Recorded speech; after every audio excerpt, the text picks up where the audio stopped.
ईश्वाय नमस्तुभ्यं भक्तों, जय श्री कृष्णा। स्वागत है आप सबका हमारे YouTube चैनल प्रियंका शास्त्र ज्ञान में। भगवान भोलेनाथ की कृपा हम सब पर सदैव बनी रहे। प्रेम से बोलें भक्तों, बृहस्पति देव विष्णु भगवान की जय। आज के वीडियो में आप सुनेंगे बृहस्पति देव विष्णु भगवान की व्रत कथा आरती सहित।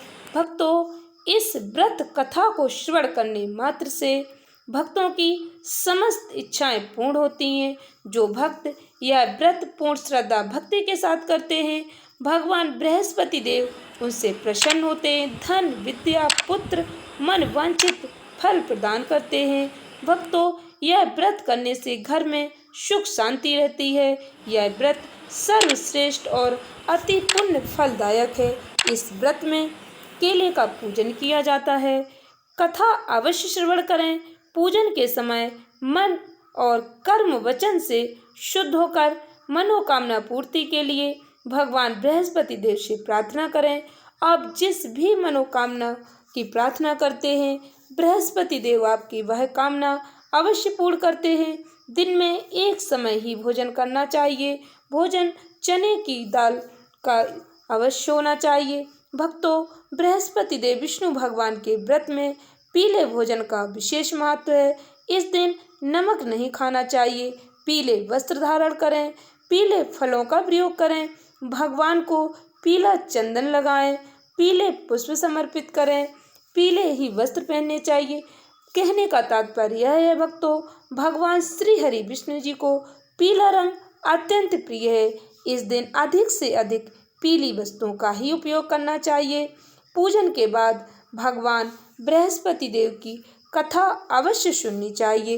पूर्ण श्रद्धा भक्ति के साथ आपके पास जो भी पूजा सामग्री है, भगवान श्री हरि विष्णु जी का, बृहस्पति देव विष्णु भगवान का पूजन करें। केले की जड़ का पूजन अवश्य करें। व्रत कथा श्रवण करें। प्रेम से बोले लक्ष्मी नारायण भगवान की जय। बृहस्पतिवार व्रत कथा प्राचीन समय की बात है। एक बड़ा प्रतापी दानी राजा राज करता था। वह प्रत्येक गुरुवार को व्रत रखता, पूजा करता। यह उसकी रानी को अच्छा न लगता। वह न व्रत करती, न ही किसी को दान देती। राजा को भी ऐसा करने से मना किया करती थी। एक समय की बात है, राजा शिकार खेलने वन को चले गए। घर पर रानी और दासी थी। उस समय गुरु बृहस्पति देव साधु का रूप धारण कर राजा के यहाँ भिक्षा मांगने आए। साधु ने रानी से भिक्षा मांगी तो वह कहने लगी, हे साधु महाराज, मैं तो इस दान और पुण्य से तंग आ गई हूँ। आप कोई ऐसा उपाय बताएं जिससे यह सारा धन नष्ट हो जाए और मैं आराम से रह सकूं। साधु रूपी बृहस्पति देव ने कहा, हे देवी, तुम तो बड़ी विचित्र हो। संतान और धन से भी कोई दुखी होता है। अगर तुम्हारे पास धन अधिक है तो इसे शुभ कार्यों में खर्च करो, जिससे तुम्हारे दोनों लोग सुधरें। संतान और धन तो पापी के घर भी होने चाहिए। परंतु साधु की इन बातों से रानी खुश नहीं हुई। उसने कहा, मुझे ऐसे धन की आवश्यकता नहीं जिसे मैं दान दूं, जिसको संभालने में ही मेरा सारा समय नष्ट हो जाए। साधु ने कहा, यदि तुम्हारी ऐसी इच्छा है तो जैसा मैं तुम्हें बताता हूँ तुम वैसा ही करना। बृहस्पतिवार के दिन तुम घर को गोबर से लीपना, अपने केसों को पीली मिट्टी से धोना, केसों को धोते समय स्नान करना, राजा से हजामत बनाने को कहना, भोजन में मांस मदिरा खाना, कपड़ा धोबी के यहाँ धुलने डालना। इस प्रकार 7 बृहस्पतिवार करने से तुम्हारा समस्त धन नष्ट हो जाएगा। इतना कहकर साधु बने बृहस्पति देव अंतर्ध्यान हो गए। साधु के कहे अनुसार करते हुए रानी को केवल 3 बृहस्पतिवार ही बीते थे कि उसकी समस्त धन संपत्ति नष्ट हो गई। भोजन के लिए परिवार तरसने लगा। एक दिन राजा रानी से बोला, हे रानी, तुम यहीं रहो, मैं दूसरे देश को जाता हूँ, क्योंकि यहाँ पर मुझे सभी जानते हैं, इसलिए मैं कोई छोटा कार्य नहीं कर सकता। ऐसा कहकर राजा परदेश चला गया। वहाँ वह जंगल से लकड़ी काट कर लाता और शहर में बेचता। इस तरह वह अपना जीवन व्यतीत करने लगा। इधर राजा के बिना रानी और दासी दुखी रहने लगी। एक समय जब रानी और दासी को 7 दिन तक बिना भोजन किए रहना पड़ा तो रानी ने अपनी दासी से कहा, हे दासी, पास ही के नगर में मेरी बहन रहती है, वह बड़ी धनवान है। तू उसके पास जा और कुछ ले आ, ताकि थोड़ी बहुत गुजर बसर हो जाए। दासी रानी की बहन के पास गई। उस दिन बृहस्पतिवार था। रानी की बहन उस समय बृहस्पतिवार की कथा सुन रही थी। दासी ने रानी की बहन को अपनी रानी का संदेश दिया, लेकिन रानी की बहन ने कोई उत्तर नहीं दिया। जब दासी को रानी की बहन से कोई उत्तर नहीं मिला तो वह बहुत दुखी हुई, उसे क्रोध भी आया। दासी ने वापस आकर रानी को सारी बात बता दी। सुनकर रानी ने अपने भाग्य को कोसा। उधर रानी की बहन ने सोचा कि मेरी बहन की दासी आई थी, परंतु मैं उससे नहीं बोली, इससे वह बहुत दुखी हुई होगी। कथा सुनकर पूजन समाप्त कर वह अपनी बहन के घर गई और कहने लगी, हे बहन, मैं बृहस्पतिवार का व्रत कर रही थी, तुम्हारी दासी गई, परंतु जब तक कथा होती है तब तक ना उठते हैं और ना बोलते हैं, इसलिए मैं नहीं बोली। कहो दासी क्यों गई थी? रानी बोली, बहन, हमारे घर अनाज नहीं था। ऐसा कहते कहते रानी की आंखें भर आईं। उसने दासियों समेत भूखा रहने की बात अपनी बहन को बता दी। रानी की बहन बोली, बहन देखो, बृहस्पति देव भगवान सबकी मनोकामना पूर्ण करते हैं, देखो शायद तुम्हारे घर में अनाज रखा हो। यह सुनकर दासी घर के अंदर गई तो वहां उसे एक घड़ा अनाज का भरा मिल गया। उसे बड़ी हैरानी हुई, क्योंकि उसने एक एक बर्तन देख लिया था। बाहर आकर रानी को बताया। दासी रानी से कहने लगी, हे रानी, जब हमको भोजन नहीं मिलता तो हम व्रत ही तो करते हैं, इसलिए क्यों ना इनसे व्रत और कथा की विधि पूछ ली जाए, हम भी व्रत किया करेंगे। दासी के कहने पर रानी ने अपनी बहन से बृहस्पतिवार व्रत के बारे में पूछा। उसकी बहन ने बताया, बृहस्पतिवार के व्रत में चने की दाल और मुनक्का से विष्णु भगवान का केले की जड़ में पूजन करें, दीपक जलाएं, पीला भोजन करें, कथा श्रवण करें, इससे गुरु भगवान प्रसन्न होते हैं, मनोकामना पूर्ण करते हैं। व्रत और पूजन की विधि बताकर रानी की बहन अपने घर लौट आई। रानी और दासी दोनों ने निश्चय किया कि बृहस्पति देव विष्णु भगवान का पूजन अवश्य करेंगे। 7 रोज बाद जब बृहस्पतिवार आया तो उन्होंने व्रत रखा। गुड़साल में जाकर चना और गुड़ बीन कर लाई, उसकी दाल से केले की जड़ विष्णु भगवान का पूजन किया। अब पीला भोजन कहाँ से आए? दोनों बड़ी दुखी हुई, परंतु उन्होंने व्रत किया था, इसलिए बृहस्पति देव भगवान प्रसन्न थे। एक साधारण व्यक्ति के रूप में वे 2 थालों में सुंदर पीला भोजन लेकर आए और दासी को देकर बोले, हे दासी, यह भोजन तुम्हारे लिए और तुम्हारी रानी के लिए है, इसे तुम दोनों ग्रहण करना। दासी भोजन पाकर बहुत प्रसन्न हुई। उसने रानी को सारी बात बताई। उसके बाद से वे प्रत्येक बृहस्पतिवार को गुरु भगवान का व्रत और पूजन करने लगी। बृहस्पति भगवान की कृपा से उनके पास धन हो गया, परंतु रानी फिर पहले की तरह आलस करने लगी। तब दासी बोली, देखो रानी, तुम पहले भी इस प्रकार आलस करती थी, तुम्हें धन रखने में कष्ट होता था, इस कारण सभी धन नष्ट हो गया। अब गुरु भगवान की कृपा से धन मिला है तो फिर तुम्हें आलस होता है। बड़ी मुसीबतों के बाद हमने यह धन पाया, इसलिए हमें दान पुण्य करना चाहिए। अब तुम भूखे मनुष्यों को भोजन कराओ, प्याऊ लगवाओ, ब्राह्मणों को दान दो, कुआं, तालाब, बावड़ी आदि का निर्माण कराओ, मंदिर पाठशाला बनवाकर ज्ञान का दान करो, कुंवारी कन्याओं का विवाह कराओ, धन को शुभ कार्यों में खर्च करो, जिससे तुम्हारे कुल का यश बढ़ेगा, स्वर्ग प्राप्त हो और पितृ प्रसन्न हो। दासी की बात मानकर रानी शुभ कार्य करने लगी, उसका यश फैलने लगा। एक दिन रानी और दासी आपस में विचार करने लगी कि न जाने राजा किस दशा में होंगे, उनकी कोई खोज खबर भी नहीं है। उन्होंने श्रद्धा पूर्वक बृहस्पति भगवान से प्रार्थना की, राजा जहाँ कहीं भी हों शीघ्र वापस आ जाएं। उधर राजा परदेश में बहुत दुखी रहने लगा। वह प्रतिदिन जंगल से लकड़ी बीन कर लाता और उसे शहर में बेचकर अपने दुखी जीवन को बड़ी कठिनता से व्यतीत करता। एक दिन दुखी हो अपनी पुरानी बातों को याद करके वह रोने लगा और उदास हो गया। उसी समय राजा के पास बृहस्पति देव साधु के रूप में आकर बोले, हे लकड़हारे, तुम इस सुनसान जंगल में किस चिंता में बैठे हो, मुझे बतलाओ। यह सुन राजा के नेत्रों में जल भर आया। साधु की वंदना कर राजा ने अपनी संपूर्ण कहानी सुनाई। महात्मा दयालु होते हैं। वे राजा से बोले, हे राजा, तुम्हारी पत्नी ने बृहस्पति देव के प्रति अपराध किया था, बृहस्पति देव का अपमान किया था, जिसके कारण तुम्हारी यह दशा हुई। अब तुम चिंता मत करो, भगवान तुम्हें पहले से अधिक धन देंगे। देखो, तुम्हारी पत्नी ने बृहस्पतिवार का व्रत प्रारंभ कर दिया है। अब तुम भी बृहस्पतिवार का व्रत करके चने की दाल व गुड़ जल के लोटे में डालकर केले का पूजन करो, फिर कथा कहो या सुनो, भगवान तुम्हारी सब मनोकामनाएं पूर्ण करेंगे। साधु की बात सुनकर राजा बोला, हे प्रभु, लकड़ी बेचकर तो इतना पैसा नहीं बचता जिससे भोजन के उपरांत कुछ बचा सकूं। मैंने रात्रि में अपनी रानी को व्याकुल देखा है, मेरे पास कोई साधन नहीं जिससे उसका समाचार जान सकूं। फिर मैं कौन सी कहानी कहूँ, यह भी मुझको मालूम नहीं है। साधु ने कहा, हे राजा, मन में बृहस्पति देव भगवान के पूजन व्रत का निश्चय करो, वे स्वयं तुम्हारे लिए कोई राह बना देंगे। बृहस्पतिवार के दिन तुम रोजाना की तरह लकड़ियां लेकर शहर में जाना। तुम्हें रोज से दुगना धन मिलेगा, जिससे तुम भली भांति भोजन कर लोगे तथा बृहस्पति देव की पूजा का सामान भी आ जाएगा। जो तुमने बृहस्पतिवार की कहानी के बारे में पूछा है वह इस प्रकार है।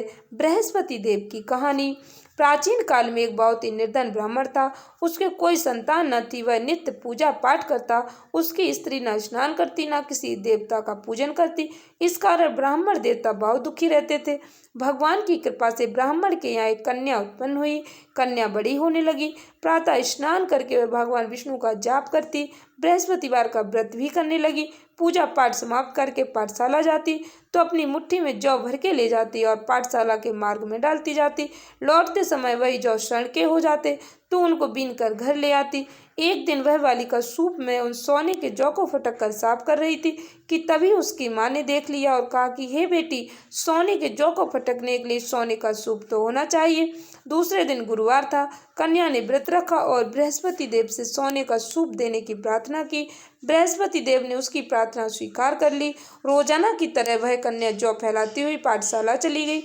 पाठशाला से लौटकर जब वह जौ बीन रही थी तो बृहस्पति देव की कृपा से उसे सोने का सूप मिला। उसे वह घर ले आई और उससे जौ साफ करने लगी, परंतु उसकी माँ का वही ढंग रहा। एक दिन की बात है, कन्या सोने के सूप में जौ साफ कर रही थी। उस समय उस नगर का राजकुमार वहां से निकला। कन्या के रूप और कार्य को देखकर वह उस पर मोहित हो गया। राजमहल में आकर भोजन जल त्याग कर उदास होकर लेट गया। राजा को जब राजकुमार द्वारा अन्न जल त्यागने का समाचार प्राप्त हुआ तो वह अपने मंत्रियों के साथ अपने पुत्र के पास गया और कारण पूछा। राजकुमार ने राजा को उस लड़की के घर का पता भी बता दिया। मंत्री उस लड़की के घर गया। मंत्री ने ब्राह्मण के समक्ष राजा की ओर से निवेदन किया कि कुछ ही दिन बाद ब्राह्मण की कन्या का विवाह राजकुमार के साथ संपन्न हो गया। कन्या के घर से जाते ही ब्राह्मण के घर में पहले की भांति गरीबी का निवास हो गया। एक दिन दुखी होकर ब्राह्मण अपनी पुत्री से मिलने गए। बेटी ने पिता की अवस्था को देखा और अपनी माँ का हाल पूछा। ब्राह्मण ने सभी हाल कह सुनाया।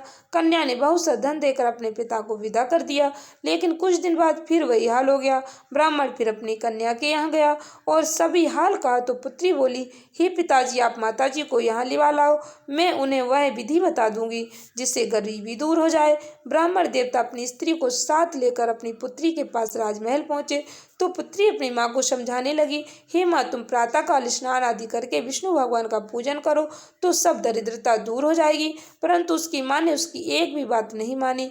वह प्रातःकाल उठकर अपनी पुत्री की बच्चों की जूठन को खा लेती थी। एक दिन उसकी पुत्री को बहुत गुस्सा आया। उसने अपनी माँ को एक कोठरी में बंद कर दिया। प्रातः उसे स्नान आदि करा के पूजा पाठ करवाया तो उसकी माँ की बुद्धि ठीक हो गई। इसके बाद वह नियम से पूजा पाठ करने लगी और प्रत्येक बृहस्पतिवार को व्रत करने लगी। इस व्रत के प्रभाव से मृत्यु के बाद वह स्वर्ग को प्राप्त हुई।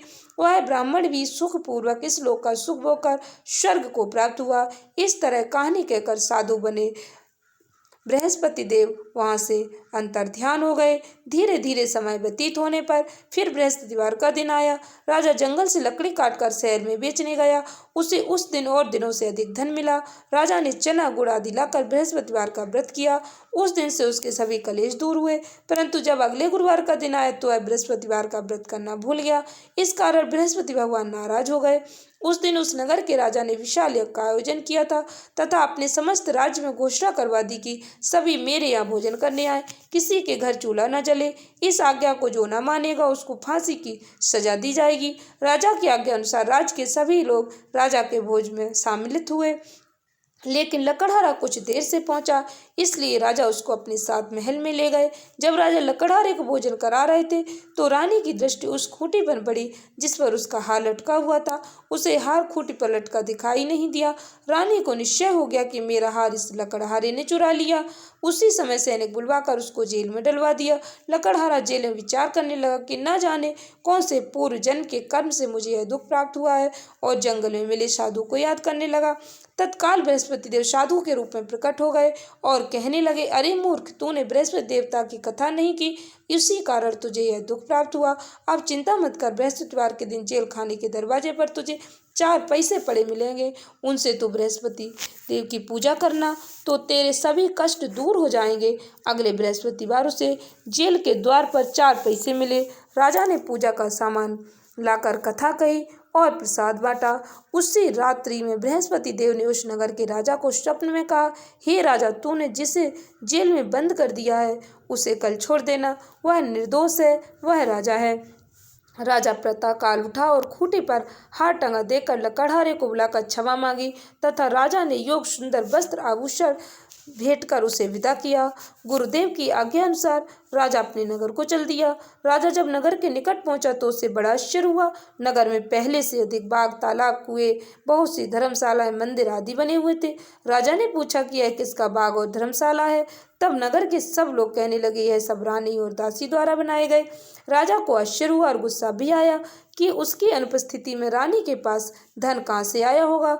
जब रानी ने खबर सुनी कि राजा आ रहे तो उसने अपनी दासी से कहा, हे दासी, देख, राजा हमको कितनी बुरी हालत में छोड़ गए थे, वह हमारी ऐसी हालत देखकर लौट न जाए, इसलिए तू दरवाजे पर खड़ी हो जा। रानी के आज्ञा अनुसार दासी दरवाजे पर खड़ी हो गई और जब राजा आए तो उन्हें अपने साथ महल में लेवा लाई। तब राजा ने क्रोध करके अपनी तलवार निकाली और पूछने लगा, बताओ यह धन तुम्हें कैसे प्राप्त हुआ। तब रानी ने सारी कथा कह सुनाई। राजा ने निश्चय किया कि मैं रोजाना दिन में 3 बार कहानी कहा करूँगा और रोज व्रत किया करूँगा। सभी लोग सप्ताह में 1 बार व्रत करते हैं, परंतु मैं प्रतिदिन व्रत किया करूँगा।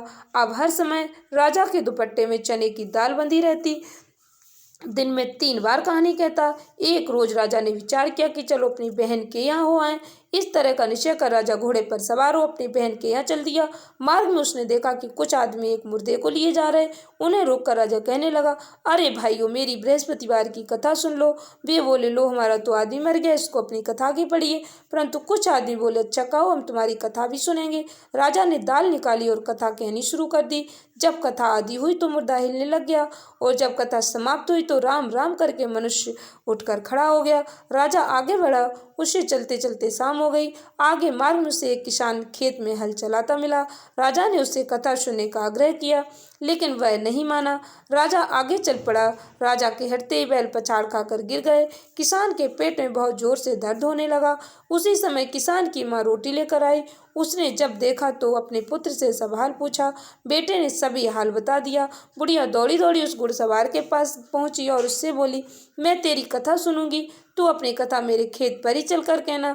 राजा ने लौटकर बुढ़िया के खेत पर जाकर कथा कही, जिसके सुनते ही बैल खड़े हो गए। किसान के पेट का दर्द भी बंद हो गया। राजा अपनी बहन के घर पहुंचा। बहन ने भाई की खूब मेहमानी की। दूसरी रोज प्रातःकाल राजा जागा तो वह देखने लगा कि सब लोग भोजन कर रहे। राजा ने अपनी बहन से पूछा, ऐसा कोई मनुष्य नहीं जिसने भोजन नहीं किया हो, वो मेरी बृहस्पतिवार की कथा सुन ले। बहन बोली, हे भैया, यह देश ऐसा ही है, यहाँ लोग पहले भोजन करते, बाद में अन्य कोई काम करते। फिर वह एक कुम्हार के घर गई जिसका लड़का बीमार था। उसे मालूम है कि उसके यहाँ 3 दिन से किसी ने भोजन नहीं किया। रानी ने अपने भाई की कथा सुनने के लिए कुम्हार से कहा। वह तैयार हो गया। राजा ने जाकर बृहस्पतिवार की कथा कही, जिसको सुनकर उसका लड़का ठीक हो गया। अब तो राजा की प्रशंसा होने लगी। एक दिन राजा ने अपनी बहन से कहा, हे बहन, मैं अपने घर को जाऊंगा, तुम भी तैयार हो जाओ। राजा की बहन ने अपनी सास से कहा, अपने भाई के साथ जाने की आज्ञा मांगी। सास बोली, हाँ चली जा, मगर अपने लड़कों को मत ले जाना, क्योंकि तेरे भाई के कोई औलाद नहीं है। बहन ने अपने भाई से कहा, भैया मैं तो चलूंगी, मगर कोई बालक नहीं जाएगा। अपनी बहन को भी छोड़कर दुखी मन से राजा अपने घर को लौट आया। राजा ने अपनी बहन से कहा, जब कोई बालक ही नहीं जाएगा तो तुम ही क्या करोगी जाकर। राजा ने रानी से सारी कथा बताई और बिना भोजन किए वह लेट गया। रानी बोली, हे प्रभु, बृहस्पति देव ने हमें सब कुछ दिया, वे हमें संतान अवश्य देंगे। उसी रात बृहस्पति देव ने राजा को स्वप्न में कहा, हे राजा, उठ, सभी सोच त्याग दे, तेरी रानी गर्भवती है। राजा को यह जानकर बड़ी खुशी हुई। 9वें महीने में रानी के गर्भ से एक सुंदर पुत्र पैदा हुआ। तब राजा बोला, हे रानी, स्त्री बिना भोजन के रह सकती, परंतु बिना कहे नहीं रह सकती। जब मेरी बहन आए तो तुम उससे कुछ मत कहना। रानी ने हाँ कर दी। जब राजा की बहन ने यह शुभ समाचार सुना तो वह बहुत खुश हुई और बधाई लेकर अपने भाई के यहाँ आई। रानी ने तब उसे आने का उल्हाना दिया। बोला, जब भाई ला रहे थे तब तो नहीं आई, घोड़ा चढ़ी नहीं आई, गधा चढ़ी आई, उनके साथ नहीं आई, अपने आप भागी भागी बिना बुलाए आ गई। तो राजा की बहन बोली, भाभी, मैं इस प्रकार न कहती तो तुम्हारे घर औलाद कैसे होती। बृहस्पति देव सभी कामनाएं पूर्ण करते हैं। जो सद्भावना पूर्वक बृहस्पतिवार का व्रत करता है एवं कथा पढ़ता है, सुनता है, दूसरों को सुनाता है, बृहस्पति देव उसकी सभी मनोकामनाएं पूर्ण करते हैं, उनकी सदैव रक्षा करते हैं। जो संसार में सद्भावना से गुरुदेव का पूजन व्रत सच्चे हृदय से करते हैं, उनकी सभी मनोकामनाएं वैसे ही पूर्ण होती हैं जैसी सच्ची भावना से रानी और राजा ने बृहस्पति देव की कथा का गुणगान किया तो उनकी सभी इच्छाएं बृहस्पति देव जी ने पूर्ण की। अनजाने में भी बृहस्पति देव की उपेक्षा न करें, ऐसा करने से सुख शांति नष्ट हो जाती है। इसलिए सबको कथा सुनने के बाद प्रसाद लेकर ही जाना चाहिए। हृदय से मनन करते हुए बृहस्पति देव का जयकारा बोलना चाहिए। इति श्री बृहस्पतिवार व्रत कथा संपूर्ण। प्रेम से बोले बृहस्पति देव विष्णु भगवान की जय। बृहस्पति देव विष्णु भगवान की आरती। ओम जय बृहस्पति देवा, स्वामी जय बृहस्पति देवा, छिन छिन भोग लगाऊं, कदली फल मेवा। जय बृहस्पति देवा, तुम्हें पूर्ण परमात्मा, तुम्हें अंतर्यामी, स्वामी तुम्हें अंतर्यामी। जगत पिता जगदीश्वर, तुम सबके स्वामी। ओम जय बृहस्पति देवा। चरणामृत निज निर्मल, सब पातक हरता, स्वामी सब पातक हरता। सकल मनोरथ दायक, कृपा करो भरता। ओम जय बृहस्पति देवा। तन मन धन अर्पण कर, जो जन शरण पड़े, स्वामी जो जन शरण पड़े, प्रभु प्रकट तब हो कर या करी द्वारे खड़े। ओम जय बृहस्पति देवा। दीन दयाल दयानिधि, भक्तन हितकारी, स्वामी भक्तन हितकारी। पाप दोष सब हरता, भवबंधन हारी। ओम जय बृहस्पति देवा। सकल मनोरथ दायक, सब संशय हारो, स्वामी सब संशय हारो। विषय विकार मिटाओ, संतन सुखकारी। ओम जय बृहस्पति देवा। जो कोई आरती तेरी प्रेम सहित गावे, स्वामी प्रेम सहित गावे। ज्येष्ठानंद आनंद कर, सो निश्चय फल पावे। ओम जय बृहस्पति देवा, स्वामी जय बृहस्पति देवा। सब बोलो बृहस्पति देव विष्णु भगवान की जय। धन्यवाद भक्तों। श्री शिवाय नमस्तुभ्यम।